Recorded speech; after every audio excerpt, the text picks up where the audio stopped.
സാറേ, ഈ നമ്മുടെ ഇറക്കുമതി തീരുവ വർധനയുമായി ബന്ധപ്പെട്ട അമേരിക്കയും ഇന്ത്യയും തമ്മിൽ ചില തർക്കങ്ങളും അസ്വാരസ്യങ്ങളും ഒക്കെ നിലനിന്നിരുന്നു. അന്ന് നമ്മൾ റഷ്യയിൽ നിന്നാണ് ക്രൂഡ് ഓയിൽ വാങ്ങിക്കൊണ്ടിരുന്നത്. പിന്നീട് അമേരിക്ക പറഞ്ഞു, അതായത് ട്രംപ് തന്നെ പറഞ്ഞു, ഞങ്ങളുടെ നിർദ്ദേശാനുസരണം ഇന്ത്യ റഷ്യൻ ക്രൂഡ് ഓയിൽ വാങ്ങുന്നത് അവസാനിപ്പിച്ചു. ഇപ്പോഴിതാ ഈ ഇറാനുമായിട്ടുള്ള സംഘർഷത്തിൻ്റെ പശ്ചാത്തലത്തിൽ അമേരിക്ക പറയുന്നു, ഞങ്ങൾ അനുമതി കൊടുത്തതിൻ്റെ അടിസ്ഥാനത്തിൽ ഇന്ത്യ വീണ്ടും റഷ്യയുടെ ക്രൂഡ് ഓയിൽ വാങ്ങാൻ ആരംഭിച്ചിരിക്കുകയാണ്. ഇതിനെ ചൊല്ലി രാഹുൽ ഗാന്ധി മുതൽ ഇങ്ങ് നമ്മുടെ കേരളത്തിലെ ഒരു സാധാ ലോക്കൽ കമ്മിറ്റി സെക്രട്ടറി വരെ നരേന്ദ്രമോദിയെ ചീത്ത പറഞ്ഞുകൊണ്ട് നടക്കുകയാണ്. ഇതിനകത്ത് വാസ്തവത്തിൽ എന്താണ് സാർ സംഭവിച്ചത്? ഈ പറഞ്ഞതുപോലെ നമുക്ക് റഷ്യയിൽ നിന്ന് എണ്ണ വാങ്ങണമെങ്കിൽ അമേരിക്കയുടെ അനുമതി ആവശ്യമുണ്ടോ? എന്താണ് ഇതിൻ്റെ ഒരു വാസ്തവം? സത്യത്തിൽ ഈ ഇന്ത്യയുടെ ഒരു ഫോറിൻ പോളിസി ഉണ്ടല്ലോ, അത് ശരിക്കും മനസ്സിലാകാഞ്ഞിട്ടാണ് അവർ വളരെ സ്ട്രാറ്റജിക് ആയിട്ടുള്ള ഒരു ഓട്ടോണമി ഒരു ഫോറിൻ പോളിസിയാണ്. അതൊരു പക്ഷേ ഈ നമ്മൾ പറഞ്ഞ പോലെ ഒരു മൾട്ടി അലൈൻമെൻറ്റ് ഫോറിൻ പോളിസി ആണെന്ന് നമുക്ക് പലപ്പോഴും മനസ്സിലാവും. മുൻകാലങ്ങളിലേക്ക് പോയിട്ട് നമുക്ക് ഈ വിഷയത്തിലേക്ക് വരാം. അപ്പോൾ ഭാരതത്തിൻ്റെ സ്വതന്ത്ര ഭാരതത്തിലെ ഓരോ പ്രധാനമന്ത്രിമാരുടെയും സമയത്തെടുത്ത് നോക്കുക. ഇപ്പോൾ വിദേശ രാജ്യങ്ങളുടെ, ഞാൻ പലപ്പോഴും അത് ആവർത്തിച്ചിട്ടുള്ളതാണ്, ഈ വിദേശ രാജ്യങ്ങളുടെ മുഖം ചെറികോടുന്നത് അനുസരിച്ചിട്ടുള്ള വിദേശ നയരൂപീകരണമാണ് ഭാരതത്തിൻ്റേതെന്നുള്ള ആക്ഷേപങ്ങൾ പലപ്പോഴായി ഭാരതത്തിൽ വരുന്നുണ്ട്. ആർക്കെങ്കിലും ഒന്ന് കീഴ്പ്പെട്ട് ജീവിക്കുന്നു എന്ന് ഞാൻ പറയില്ല, പക്ഷേ പലരും പിണക്കാതെയുള്ള, നമ്മളതിന് പല ഓമനപ്പേരുകൾ കൊടുത്ത് വിളിച്ചിട്ടൊക്കെ ഉണ്ട്.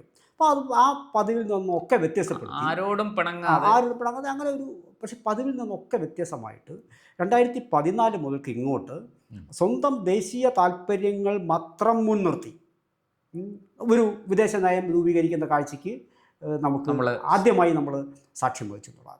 അതിലപ്പുറത്തേക്ക് മറ്റൊന്നുമില്ല. ഇപ്പോൾ ഒരു അമേരിക്ക പോലും ചെയ്യുന്നത് അത് തന്നെയാണ്. അമേരിക്കയുടെ താല്പര്യങ്ങൾ സംരക്ഷിക്കാനാണ് അമേരിക്ക ഫസ്റ്റ്.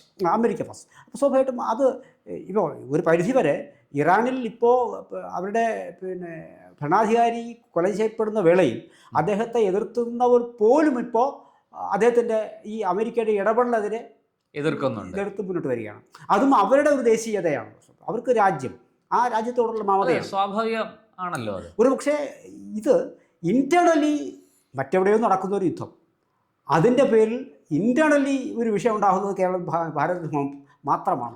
അത് ഉയർത്തിക്കൊണ്ട് വരുന്നത് കോൺഗ്രസ്സാണ്. ആ കോൺഗ്രസിനോടൊപ്പം നിൽക്കുന്ന കേരളത്തിലെ ഇടതുപക്ഷവും ആ ഒരു വളരെ വൈരുദ്ധ്യം നിറഞ്ഞ കാഴ്ചയാണ് നമ്മൾ കാണുന്നത്. ഇവിടെ നമ്മൾ വളരെ രസകരമായി എനിക്ക് തോന്നിയൊരു കാര്യം, ഈ കേരളത്തിൽ മാത്രം ഒതുങ്ങി നിൽക്കുന്ന കനലൊരു തരിയായ CPM-ന്റെ ദേശീയ ജനറൽ സെക്രട്ടറി MA ബേബി പറയുകയാണ്, ഇറാനെ തൊടാൻ ഞങ്ങൾ ഇനി അമേരിക്കയെ അനുവദിക്കില്ല.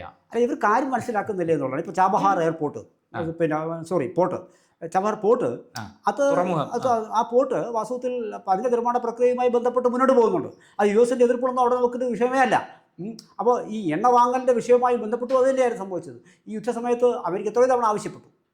പക്ഷേ ഇന്ത്യ ആ ഒരു എടുത്ത നിലപാടിൽ നിന്ന് പുറത്തേക്ക് മാറാൻ ഇന്ത്യ തയ്യാറായിരുന്നില്ല എന്നുള്ളതാണ്. പക്ഷേ അത്തരത്തിലുള്ള തൻ്റെ ഇടം ഇന്നിപ്പോൾ ഇന്ത്യക്ക് വന്നിട്ടുണ്ടെന്നുള്ളതാണ് നമ്മൾ വളരെ രസകരമായി ചർച്ച ചെയ്യപ്പെട്ടൊരു വിഷയമുണ്ട്. അമേരിക്കൻ പ്രസിഡന്റ് ട്രംപ് വിളിച്ചിട്ട് നരേന്ദ്രമോദി ഫോൺ എടുത്തില്ല. നമ്മൾ അത് തെറ്റോ ശരിയോ ആയിക്കൊള്ളട്ടെ, ഒരുപക്ഷെ വാർത്താ മാധ്യമങ്ങളൊക്കെ ചിലപ്പോൾ ഇത് വിളിച്ചോ ഇല്ലെന്നുള്ളത് ഒരുപക്ഷെ കൃത്യമായിട്ട് ആർക്കും അറിയാൻ കഴിയില്ല. ചിലപ്പോൾ വിളിച്ചിട്ടുണ്ടാവും, ചിലപ്പോൾ എടുത്തിട്ടുണ്ടാവും, ചിലപ്പോൾ വിളിച്ചിട്ടുണ്ടാവും, ചിലപ്പോൾ എടുത്തിട്ടുണ്ടാവില്ല, ഇതൊക്കെ ഉണ്ടാവും. പക്ഷെ എങ്കിൽ പോലും അത്തരത്തിൽ ഒരു കാര്യം ഉറപ്പാണ്, ഇദ്ദേഹം പലപ്പോഴും പ്രധാനമന്ത്രി സംസാരിക്കാത്തത് മുറവിളിയാണ്. ഇവിടെ അദ്ദേഹത്തിന് അറിയാം എപ്പോൾ സംസാരിക്കണം, എപ്പോഴാണ് ഇതിനകത്ത് ഇടപെടേണ്ടതെന്ന് അദ്ദേഹം വളരെ കൃത്യമായിട്ട് അറിയാം. ആ സമയത്ത് അദ്ദേഹം സംസാരിക്കും. അതിനൊക്കെ നമുക്കിപ്പോൾ ഞാനൊരു BJP-കാരനല്ല, പക്ഷേ എങ്കിലും ഞാൻ പറയുകയാണ്, ഒരു അത്തരത്തിൽ തൻ്റേടമായൊരു നിലപാട്, ദേശീയ താല്പര്യങ്ങൾ സംരക്ഷിക്കുന്ന തൻ്റേടമായൊരു നിലപാട് എടുക്കാൻ ഒരുപക്ഷെ ഇന്ത്യക്ക് സാധിച്ചിട്ടുണ്ട്. അത് ഇറാനോടുള്ള ഇപ്പോഴും ഇറാൻ നമ്മുടെ ശത്രു രാജ്യമാണെന്നൊന്നും ഇന്ത്യ പറഞ്ഞിട്ടില്ല. വളരെ നല്ല ബന്ധം, അതാണ് ഞാൻ മൾട്ടി ഒരു ഡയമെൻഷണൽ ഒരു പോളിസിക്കാണ് നമ്മൾ. ഈ ഇന്ത്യയുടെ നിരവധി സഹായങ്ങൾ നേടിക്കൊണ്ടിരിക്കുന്ന ഇറാൻ ചില നിർണായക ഘട്ടങ്ങളിൽ ഇന്ത്യയെ പിന്തുണച്ചിട്ടില്ല. ഉറപ്പായും. അതാണ് ഞാൻ പറഞ്ഞത്.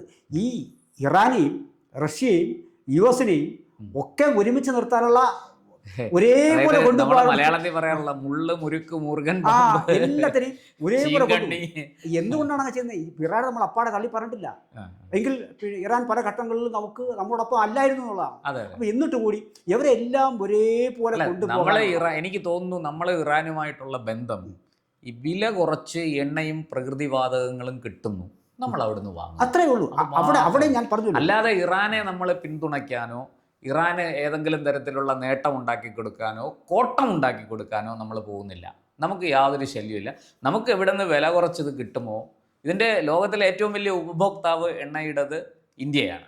അപ്പോൾ അതുകൊണ്ട് തന്നെ ലോകത്ത് ഇത് എവിടെ വില കുറച്ച് കിട്ടിയാൽ, നാളെ ഇത് അമേരിക്കയിൽ നിന്ന് വില കുറച്ച് കിട്ടിയാൽ നമ്മൾ അമേരിക്കയുടെ നിന്ന് വാങ്ങും. സ്വാഭാവികമായിട്ടും അതിനല്ലേ കഴിയുള്ളൂ. നമ്മുടെ രാജ്യത്തിൻ്റെ ഒരു ഊർജ്ജ പിന്നെ ഈ സാമ്പത്തിക സ്ഥിതിയൊക്കെ നമ്മൾ വളരെ ഭംഗിയായിട്ട് നോക്കിയാലേ കഴിയുള്ളൂ. അപ്പോൾ ഒരു ഫോറിൻ പോളിസി രൂപീകരിക്കുന്ന അവസ്ഥയിൽ അതുകൊണ്ടല്ലേ സർ ഈ മൗനം വിദ്വാന് ഭൂഷണം എന്ന് പറഞ്ഞ് ഈ ട്രംപ് ഒക്കെ ഇങ്ങനെ വളവള വർത്തമാനം പറയുമ്പോഴും നരേന്ദ്രമോദി ഒരു അക്ഷരം മിണ്ടാതിരിക്കുന്നത്. അതന്നെ, ഈ തീരുവ ഇത്രയൊക്കെ കൂട്ടിയപ്പോഴും നമ്മൾ ഈ പറഞ്ഞ മേഖലകളൊക്കെ തന്നെ വ്യാപാര മേഖലയിലേക്ക് വലിയ ചാഞ്ചാട്ടം വന്ന സമയത്തുമൊക്കെ നമുക്ക് വേണമെങ്കിൽ എന്തെല്ലാം ഈ പാനിക്കായിട്ട് നമുക്ക് പലതും വിളിച്ച് പറയാം. പക്ഷെ അവിടെയൊക്കെ നമുക്ക് ഒരു ഉറച്ച വിശ്വാസം ഉണ്ടായിരുന്നു. നമ്മൾ ഒരു പ്രത്യേക അജണ്ടയുടെ, അതായത് നമ്മൾ മൂന്നാം സാമ്പത്തിക ശക്തിയായി ഉറപ്പായും എത്തും. അതിനിടയിൽ ഒരുപക്ഷെ യുദ്ധം ഒരു വിഘാതം സൃഷ്ടിച്ചേക്കാം, യുദ്ധം നീണ്ടുപോയേക്കാം. അനിവാര്യമാണ്, നമ്മളവിടെ എത്തും. അതെ, അപ്പം അതിലേക്ക് ഒരു പക്ഷേ ഇതിനെ കൂടുതൽ ആളിക്കത്തിക്കാതിരിക്കലും സ്വാഭാവികമായും ഇതിലേക്ക് ഒരു വളരെ തന്മയത്വമായിട്ടുള്ള ഒരു നിലപാടെടുക്കേണ്ടതുണ്ട് എന്നും ആ നിലപാടെടുക്കേണ്ടി വരുമ്പോൾ സ്വാഭാവികമായിട്ടും ഇത്തരമുള്ള വൈരുദ്ധ്യങ്ങൾ നിറഞ്ഞ ഒരു പറ്റം ശക്തികളെയാണ് നമുക്ക് ഒരുമിച്ച് നിർത്തേണ്ടതെന്നും പലയിടങ്ങളിലും നമുക്ക് സഹായം വരുന്നത് പല വിധത്തിലാണെന്നും ഒക്കെയുള്ള ഇപ്പോൾ ഇന്ത്യയിൽ ഇത്രയധികം കോടികളാണ് ജനങ്ങളാണുള്ളത്. ഭയങ്കര ഒരു മാർക്കറ്റാണ് ഇന്ത്യ എന്ന് പറയുന്നത്. ഈ ഇറക്കുമതി കയറ്റുമതി എന്നൊക്കെ പറയുന്നത് വസ്തുത നമ്മുടെ ഇവിടുത്തെ എല്ലാ രംഗങ്ങളെയും ബാധിക്കും. ഇവിടെ മാർക്കറ്റ് അടക്കി വെക്കുന്ന പോലെ അല്ലത്. അപ്പോൾ അത് വളരെ കൃത്യമായ ഒരു, നമ്മൾ എവിടെയെങ്കിലും ഒന്ന് ചുവട് പിഴച്ചു പോയാൽ നമ്മൾ ലക്ഷ്യമിടുന്ന ഈ മൂന്നാം സ്ഥാനം നമുക്ക് കിട്ടാതെ പോകും. ഈ നമ്മൾ മൂന്നാം സ്ഥാനത്ത് എത്തിപ്പെട്ടാലേ നിങ്ങൾക്ക് 2-3 പ്രാപ്യമാകുള്ളൂ. അപ്പോൾ ആക്ച്വലി ലക്ഷ്യം എന്ന് പറയുന്നത് ഒന്ന് തന്നെയാണില്ലെന്ന് നമുക്ക് പറയാൻ പറ്റും.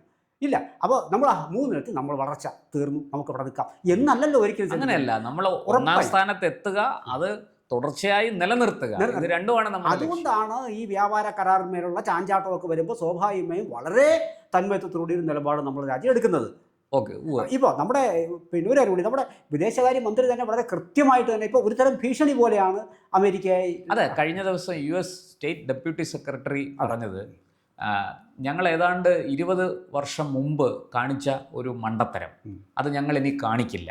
അതായത് അന്ന് ഞങ്ങൾ ചൈനയെ വളരാൻ അനുവദിച്ചു, ചൈനയ്ക്ക് വലിയ ആനുകൂല്യങ്ങൾ കൊടുത്തു. പറയുന്നത് എന്താണെന്ന് വെച്ചാൽ ചിപ്പ് ഉണ്ടാക്കാനും പറ്റും, ടെക്നോളജി അമേരിക്കയുടേത്, പക്ഷേ ചീപ്പ് ലേബർ ചൈനയിൽ ഉണ്ടായിരുന്നതുകൊണ്ട് ഞങ്ങളത് അവിടെ കൊണ്ടുപോയി ഉണ്ടാക്കി. അപ്പോൾ ആ ഒരു സൗകര്യം, ആ ആനുകൂല്യം ഇനി ഞങ്ങൾ ആർക്കും കൊടുക്കില്ല. അതായത് ചൈനയെ ഞങ്ങളാണ് വളർത്തിയത്, അല്ലാതെ ചൈനയുടെ മിടുക്കൊണ്ട് വളർന്നതൊന്നുമല്ല. അപ്പോൾ ഇനി അങ്ങനെ ഒരു ആനുകൂല്യം ലോകത്ത് ഒരു രാജ്യത്തിന്, ഇന്ത്യ ഉൾപ്പെടെ ഒരു രാജ്യത്തിനും കൊടുക്കില്ല എന്നാണ്. അതിന് നമ്മുടെ വിദേശകാര്യമന്ത്രി ഒരു നല്ല മറുപടി പറഞ്ഞു. ഒരു രാജ്യം വളരണോ വേണ്ടയോ എന്ന് തീരുമാനിക്കുന്നത് ആ രാജ്യവും അവിടുത്തെ ജനങ്ങളുമാണ്. അല്ലാതെ അമേരിക്കയുടെ സഹായം ഉണ്ടെങ്കിലേ വളരാൻ പറ്റുള്ളൂ എന്നൊന്നുമില്ല. അമേരിക്കയുടെ സഹായം ഇല്ലെങ്കിലും വളരും എന്നൊരു മറുപടി. അല്ല, ഇന്ത്യൻ ചെറുപ്പക്കാരുടെ തലച്ചോറിൽ ഇന്ത്യയിലെ ഇപ്പോഴത്തെ ഭരണാധികാരികൾക്ക് ശക്തമായ ഉറപ്പുണ്ട്, അവർക്ക് വിശ്വാസമുണ്ട് ഇത് ഇന്ത്യക്ക് നേടാൻ കഴിയും. അത്തരം ബ്രെയിനുകളാണല്ലോ രാജ്യത്തിന് പുറത്ത് പലയിടത്തും സെർവ് ചെയ്യുന്നത്. പിന്നെ നമ്മുടെ ഈ നിർമ്മാണ മേഖലയിൽ, ഇപ്പോൾ വ്യാപാര മേഖല, പിന്നെ കൃഷി ഒക്കെ നിൽക്കട്ടെ, ഉൽപ്പാദന മേഖലയിൽ ഇപ്പോൾ നമ്മുടെ ഈ ഡിഫൻസ് സെക്ടർ എടുക്കുക. ഡിഫൻസ് സെക്ടറിൽ കഴിഞ്ഞ 1-2 വർഷങ്ങൾക്ക് മുമ്പ് വളരെ വ്യക്തമായി തന്നെ നമ്മുടെ സർക്കാർ പ്രഖ്യാപിച്ചിരുന്നു. രാജ്നാഥ് സിംഗിൻ്റെ വളരെ പ്രസിദ്ധമായ പ്രസംഗം, ഇത് ലോകോത്തരമായ സംവിധാനങ്ങൾ, ഇന്ത്യയുടെ ആയുധങ്ങൾക്ക് ലോക മാർക്കറ്റിൽ വലിയ പ്രസക്തി ഉണ്ടാകുന്ന കാലങ്ങൾ വരാൻ പോവുകയാണ്. അപ്പോൾ അതും തിരിച്ചറിയുന്നു. ഇപ്പോൾ തന്നെ നമ്മൾ ഈ പാകിസ്ഥാനുമായിട്ടുള്ള യുദ്ധത്തിൽ ആക്രമണത്തിൽ നമ്മൾ എടുത്ത് പ്രയോഗിച്ച ആയുധങ്ങൾ കണ്ട് ഞെട്ടിയിരിക്കുകയാണ്. ഇപ്പോഴും ഇന്ത്യ പുറത്തേക്ക് പറഞ്ഞിട്ടില്ലാത്ത പല ആയുധങ്ങളും ഏതാണ്ട് പരീക്ഷണ ഘട്ടവും കഴിഞ്ഞ് റെഡിയാണ്. അപ്പോൾ ഇതൊക്കെ വാസ്തവത്തിൽ അലോസരപ്പെടുത്തുന്ന പലരെയുണ്ട്. അതിലിപ്പോൾ അമേരിക്കയിലെ പല ആൾക്കാരാണോ അമേരിക്ക ഈ പറഞ്ഞത് സ്വാഭാവികം ഉണ്ടാവുമല്ലോ. പിന്നെ ഇവിടുത്തെ ഒരു അഭിപ്രായം തോന്നി, ഇപ്പോൾ അമേരിക്കയ്ക്ക് കീഴ്പ്പെട്ട് എന്നാണ് നമ്മുടെ കേരള മുഖ്യനും ഒക്കെ പറഞ്ഞത്. എന്താണ് അത് സർ വളരെ രസകരമായ അങ്ങേയറ്റം ആശ്ചര്യപ്പെടുത്തുന്ന ഒരു ഈ മുഖ്യമന്ത്രി പിണറായി വിജയൻ ഇതിനകത്ത് എന്ത് കാര്യം? പൂച്ചയ്ക്ക് പൊന്നൊരുക്കുന്നിടത്ത് എന്ത് കാര്യം? അഭിപ്രായം പറയാം. അഭിപ്രായം പറയാം, പക്ഷെ അവനവൻ്റെ സ്ഥാനവും മാനവും അനുസരിച്ച് പറയണ്ടേ? ഒരു മുഖ്യമന്ത്രിയല്ലേ, ഒരു സാധാരണക്കാരൻ. ഇവിടുത്തെ ഒരു ലോക്കൽ കമ്മിറ്റി സെക്രട്ടറി പറഞ്ഞാൽ നമുക്കതിനെ തള്ളിക്കളയാം. ഒരു മുഖ്യമന്ത്രി പറയുകയാണ് ഇറാൻ്റെ കപ്പൽ ആക്രമിച്ചത് അത്യന്തം ഖേദകരമായ വസ്തുതയാണ്, അതിന് അമേരിക്കയ്ക്ക് എല്ലാ സഹായവും ചെയ്തു കൊടുക്കുന്നത് ഇന്ത്യയാണെന്നുള്ള രീതിയിലാണ് അദ്ദേഹം പറയുന്നത്.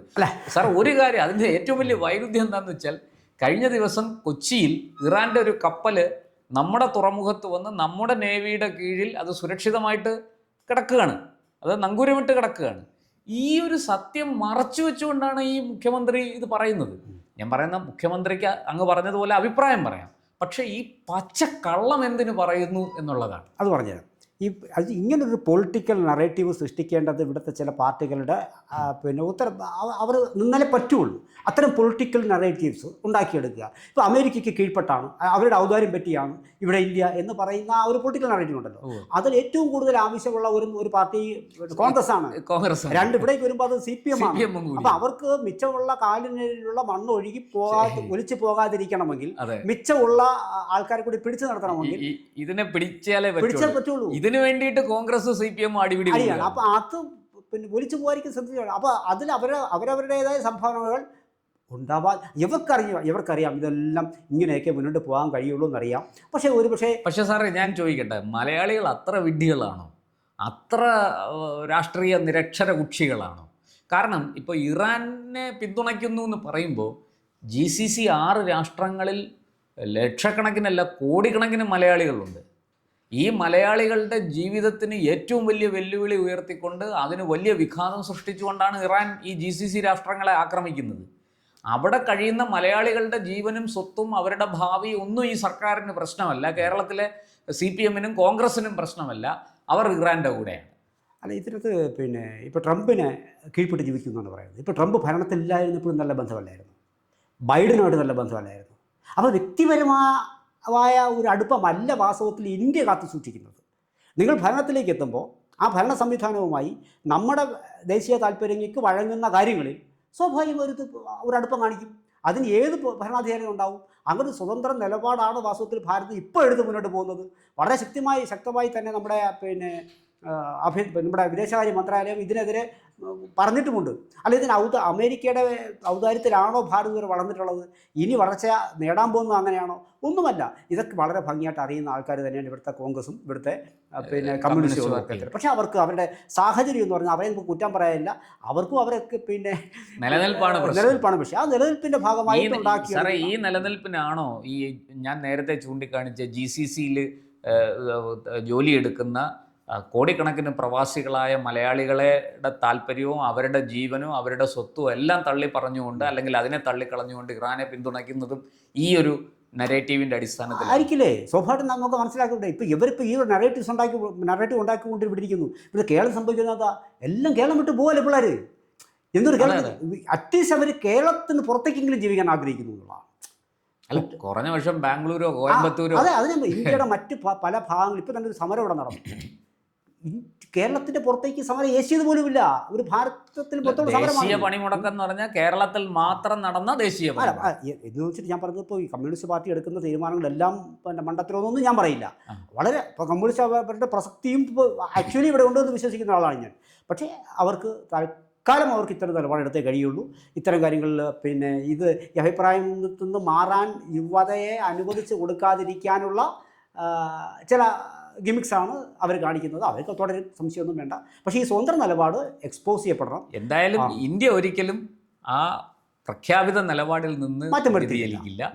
ഇന്ത്യ ഫസ്റ്റ്, അത്രയേ ഉള്ളൂ. അത് അമേരിക്കയോ റഷ്യയോ എന്നുള്ളതൊന്നും നമ്മുടെ വിഷയമല്ല. India first, India always first. ഉറപ്പായി. നന്ദി.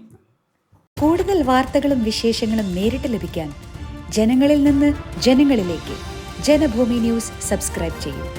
ബെൽ ബട്ടൺ അമർത്താനും മറക്കരുത്.